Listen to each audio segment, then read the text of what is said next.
پێشمەرگە و سوپای عێراق لەسەر ئاستی باڵا لە سنووری پارێزگای دیالە کۆبوونەوەکە لە کەلار بەڕێوەچوو لە نێوان مەحموود سەنگاوی فەرماندەی میحوەری گەرمەسێر و فەرماندەی لیواکانی 3 و 5 هێزی پێشمەرگە و فەرماندەی ئۆپراسیۆنەکانی دیالە و فەرماندەی فیرقەی 4 و نوێنەری وەزارەتی بەرگری عێراق.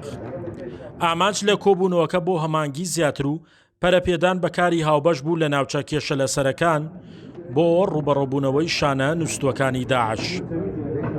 کۆبوونەوەکانمان زیاتر بۆ پەیوەندی بینی سوپای عێراق و هێزی پێشمەرگەی کوردستانە بۆی ڕۆژانە لە ڕێگەی تەلەفۆن و لە ڕێگەی بروسکەوە پەیوەندیمان هەبێ ئەگەر هەر خەتەرێک کەوتە سەر هەر لایەک لایەنی دووەم ئاگادار بکەینەوە لە خەتەرەکە.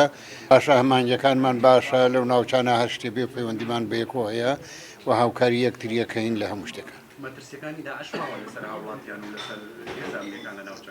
داعش ماوە بەڵام داعش ئەو هێزە نییە بێتە خەتەر لەسەر نەسوپای عێراق و هێزی پێشمەرگەی کوردستان.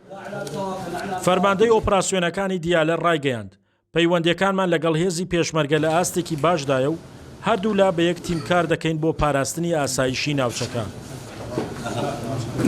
هذا احنا تنسيقنا عالي يعني اذا تتطلب ان نقوم بعمليه ماكو مشكله لكن لحد الان پەیوەندیمان لەگەڵ پێشمەرگە زۆر باشە لە سەراسی باڵا ئاڵوگۆڕی زانیاریمان هەیە لە ڕێگەی وشکانی و ئاسمانیەوە هەردوو لا یەک ئامانجمان هەیە دەمانەوێت کارەکانمان پێکەوە درێژە پێ بدەین.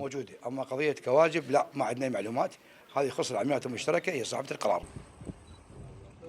ئەنجامدانی ئەم کۆبوونەوەیە درێژەدان بوو بۆ کۆبوونەوەی کە لە ماوەکانی ڕابردوو لە نێوان هەردوو لادا ئەنجام درابوون. پاراستنی ئارامی و ئاسایشی ناوچەکەش لە پێشینەی کارەکانیان دەبێت.